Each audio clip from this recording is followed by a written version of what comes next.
Conosco o deputado estadual e candidato Chico Preto, de 45 anos. Ele é candidato do Partido da Mobilização Nacional, PMN. Em 2010, foi eleito deputado pelo PP e em 2006 concorreu a deputado estadual pelo PMDB. Boa tarde, candidato. Boa tarde, um prazer enorme estar aqui com todos e muito obrigado pela oportunidade. Lembrando, candidato, que a nossa entrevista tem um tempo total de 15 minutos entre perguntas e respostas. Por isso, pedimos que as suas respostas sejam claras, objetivas, para que não haja prejuízos à sua entrevista. Okay. Candidato, a gente vai aguardar só um momentinho que estão colocando o cronômetro na tela para que a gente possa acompanhar e ter aí a transparência necessária. Já a produção agora sim, podemos iniciar. Qual o modelo de transporte, candidato, que o senhor como governador defenderia para Manaus? O monotrilho, o metrô, ônibus ou outro modelo? Bem, primeiro, nós vamos sentar com a Prefeitura Municipal de Manaus, com o prefeito da cidade e discutir qual o melhor modelo a ser adotado. Tanto o BRT, que é o ônibus com uma pista exclusiva, ou o monotrilho, são modelos que podem ser adotados na cidade de Manaus, mas isso depende de uma articulação com a Prefeitura, porquanto a gestão do sistema de transporte coletivo pertence à Prefeitura Municipal de Manaus. Não é correto que um governador tome a decisão e queira empurrar a goela abaixo o modelo para a Prefeitura. Como tudo na vida, isso depende de diálogo, conversa, bom senso, para que nós possamos ajudar a Prefeitura de Manaus a encontrar o melhor modelo de transporte coletivo para os cidadãos da nossa capital. Candidato, nos últimos 10 anos, o interior do Amazonas gerou poucos empregos com carteira de trabalho assinada. A maioria dos empregos ainda está nas prefeituras que não têm recursos para contratar mais empregados. Na sua opinião, qual a saída para aumentar os empregos no interior do estado? Fortalecer as cadeias produtivas que já são definidas. Nós temos cadeias produtivas de juta, de malva, nós temos cadeia produtiva de açaí, nós temos cadeia produtiva do peixe, nós temos cadeia produtiva da laranja, do abacaxi. Nós temos várias cadeias produtivas já devidamente definidas.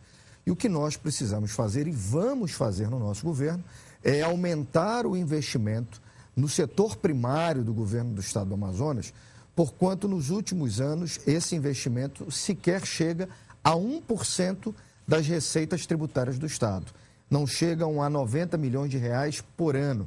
Nós temos um compromisso que sustentamos desde 2011 na Assembleia de aumentar esses recursos para pelo menos 3%, o que significa dizer 300 milhões de reais ano após ano e crescente de acordo com a receita do Estado.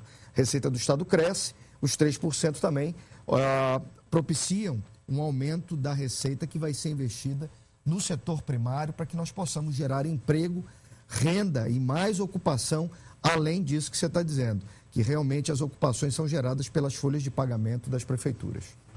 Candidato, o Amazonas inteiro, incluindo Manaus, sofre com o tráfico de drogas ilícitas. A sensação é de que mesmo com a polícia combatendo o narcotráfico, nada muda. Existe uma saída para este problema das drogas, na sua opinião? Qual seria? Bem, nós temos pelo menos dois caminhos de ponta. Um, o combate à droga, e o outro, a prevenção ao uso e abuso de drogas. Nessa questão do combate a drogas, eu serei um governador que, quando for a Brasília conversar com o presidente, eu não vou levar só nas minhas pautas de reivindicação dinheiro, recurso, obras. Nós vamos levar na pauta de reivindicação a providência que o governo federal precisa tomar nas fronteiras amazonenses, principalmente no Alto Solimões, onde nós sabemos, o Amazonas inteiro sabe, que é por ali, pelos rios, que a droga entra no nosso estado. O Amazonas não é um estado produtor de drogas. Colômbia, Venezuela, a Bolívia, o Peru são países produtores de droga. E pelos rios entram. Aqui a polícia faz um esforço muito grande para o combate, mas nós precisamos aumentar o efetivo e ter um programa específico de combate às drogas na fronteira. Aqui, com relação à prevenção, nós vamos abrir as escolas do estado para que as famílias possam encontrar na escola algo que não encontram hoje. O que elas não encontram? Elas não encontram a quadra e a piscina disponíveis para os jovens da comunidade. Depois das 5 horas da tarde, está tudo fechado, jovem quer praticar esporte, jovem quer ter uma atividade e não encontra. Nós vamos abrir as escolas, piscina e quadra disponíveis à comunidade com prática desportiva, mas ali também o assistente social, o psicólogo e as lideranças religiosas da comunidade estarão conosco nessa cruzada de prevenção ao uso e abuso de drogas, porque prevenir o uso e abuso de drogas, a gente aprende, a gente não nasce sabendo. A gente aprende como vai para a escola para aprender a ler e escrever. E é preciso que haja um governo comprometido com o futuro dos nossos jovens, comprometido com a segurança das famílias e que possa ensinar, possa transferir para as famílias como fazer para evitar o uso e o abuso de drogas ainda na fase de criança. Porque na adolescência os nossos jovens já estão vendo a droga. E é isso que nós precisamos mostrar aos pais, às famílias, à comunidade de um modo geral, através de um programa que vai se chamar o PAC da Família. Escola aberta, assistente social, psicólogo, lideranças religiosas e muito esporte para a gente poder afastar os jovens do uso e do abuso de drogas. Já que o senhor levantou esse assunto, para que isso funcione na prática, vai ser necessário, já que se está abrindo as escolas durante o turno da noite, sim, que tem uma mão de obra a mais. Vai haver concursos públicos ou só vai remanejar? Contratação de professores de educação física, contratação de psicólogos, contratação de assistentes sociais. Sem esses 3 profissionais e sem a participação da comunidade, esse programa não daria certo. A parte do governo, contratar os profissionais, mobilizar as igrejas, porque nós já tivemos aí ao longo desse ano alguns contatos com algumas denominações religiosas, para que elas possam também participar. Eu acredito muito que o auxílio espiritual é fundamental para que nós possamos construir aqui no espírito e na consciência dos nossos jovens uma proteção. Aquilo que a parede tem, que é o reboco, o embuço. E os nossos jovens hoje não têm essa proteção. Os pais não sabem como discutir, como abordar, os pais não estão preparados para lidar com essa situação. E nós precisamos de um governo que tenha amor, que tenha preocupação com a família e enxergue isso. Esse é um dos maiores, se não o maior desafio que as famílias amazonenses enfrentam e que não encontram nenhum tipo de apoio ou de atenção por parte de uma política do poder público, quer seja da Prefeitura de Manaus, quer seja do governo do Estado. Então, nós vamos enfrentar a droga no combate na fronteira, no combate por conta das polícias civil e militar, mas nós precisamos também falar de prevenção. E a prevenção é com a ocupação do jovem e com a preparação do pai, da mãe, das famílias para o diálogo, para saber como lidar com essa questão. Ainda insistindo, essa contratação seria uma contratação temporária ou seria efetivada por concurso público de fato? Concurso público, a regra é concurso público. Tá ok, candidato. Candidato, o Estado ganhou mais 50 anos de Zona Franca de Manaus. Para quem não sabe, mais 50 anos em que as indústrias que se instalaram aqui em Manaus não precisam pagar impostos, como acontece na maioria das outras cidades do Brasil. O que é preciso, na sua opinião, para que a Zona Franca se desenvolva e depois desses 50 anos o Estado mantenha as indústrias e os empregos aqui da capital?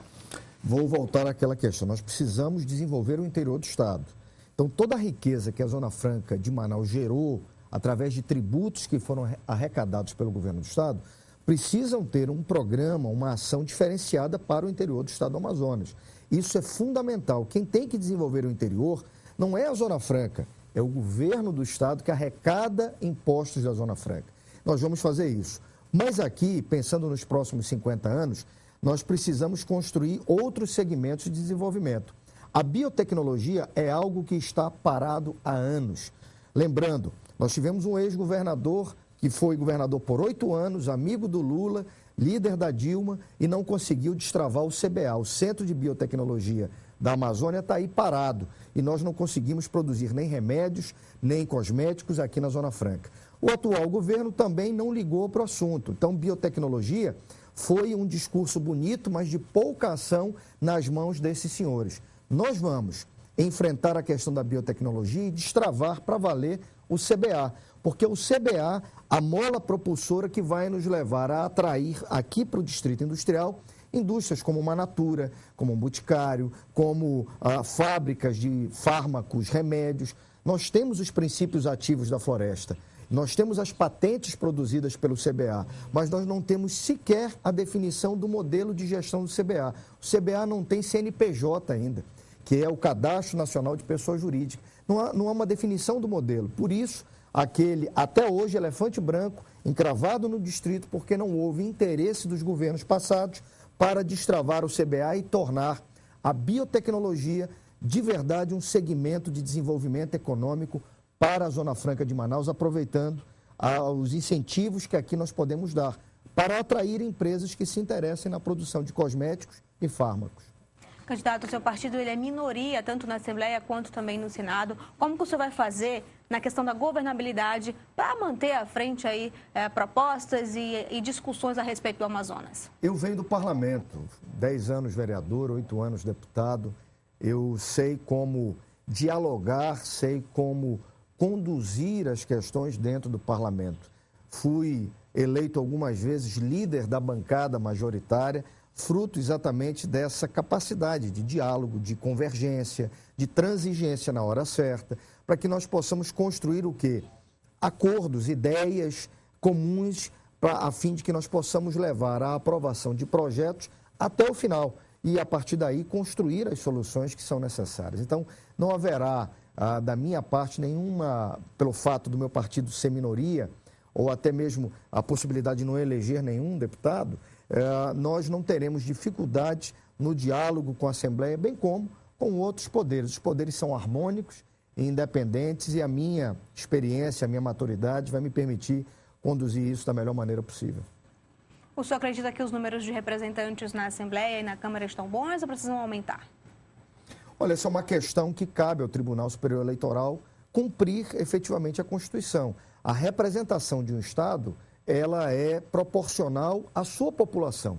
Se o Amazonas tem população para ter 8 ou 9 deputados federais, que assim o faça, porque nenhum outro Estado brasileiro abre mão disso.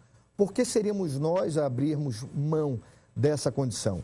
Se para cá vieram outros brasileiros que abraçaram o Amazonas como a sua terra, como seu local de moradia e aqui já constituíram família, que deem ao Amazonas o número correto de deputados, a fim de que nós possamos ter mais peso e maior representatividade na defesa dos interesses do Estado do Amazonas. Eu sou favorável a que se cumpra a legislação, principalmente a Constituição brasileira.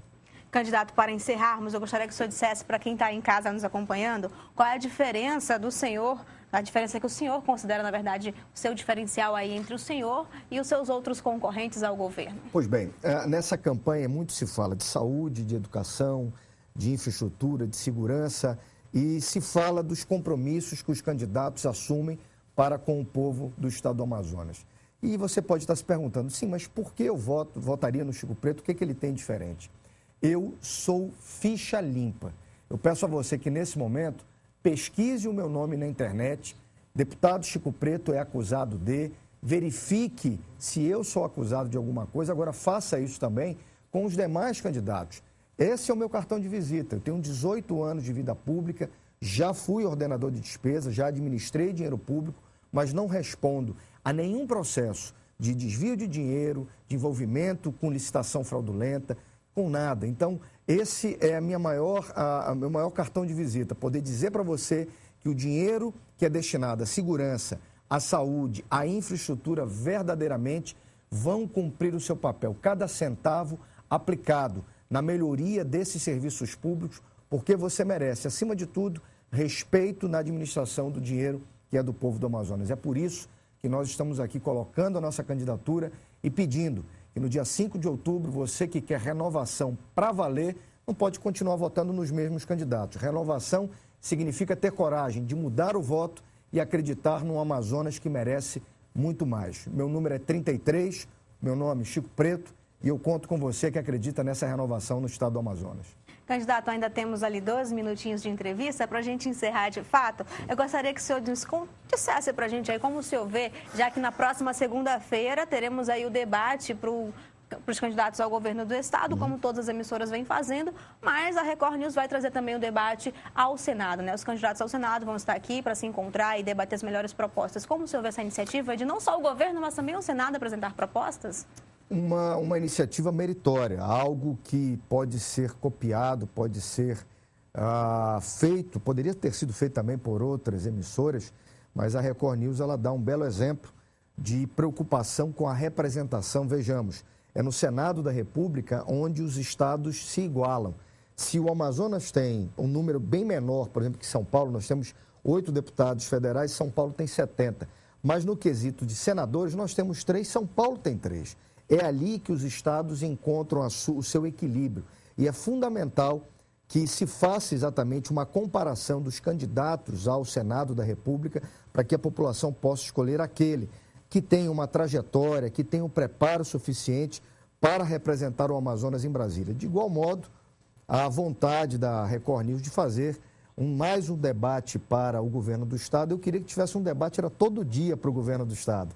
A comparação é fundamental para que a população possa confrontar as ideias, possa confrontar o passado dos candidatos e possa escolher com convicção, com certeza, um candidato que seja capaz de tomar as decisões que esse Amazonas precisa. Segurança pública, que está muito séria a situação no Amazonas. Saúde pública está na UTI. Educação, está aí o resultado do IDEB. O IDEB no nível médio diminuindo. Então, nós temos desafios a serem enfrentados e é preciso ousadia, transparência e eficiência a partir de 2015 para administrar esse Estado e entregar serviços públicos de qualidade que você tanto espera. Por isso que eu cumprimento a Record News pelas iniciativas e tenho certeza que isso vai ajudar muito a nossa população a escolher a melhor proposta e não a campanha mais barulhenta e não a campanha que tem a maior quantidade de cabos eleitorais. Obrigada, candidato, pela participação. E o 10 na TV entrevistou hoje o candidato ao governo do Estado, Chico Preto, do PMN. Encerrando assim a série sabatina com os candidatos ao governo do Amazonas. E para deixar você ainda mais decidido sobre o seu voto, no próximo dia 22, como dissemos ainda há pouco, próxima segunda-feira, portanto, teremos aqui na Record News Manaus o debate entre os candidatos ao governo do Estado às 10 horas da noite. Mas nesta quarta-feira, dia 17, você acompanha o debate entre os candidatos ao Senado, também às 10 horas da noite. Contamos com você, fique ligado na Record News Manaus.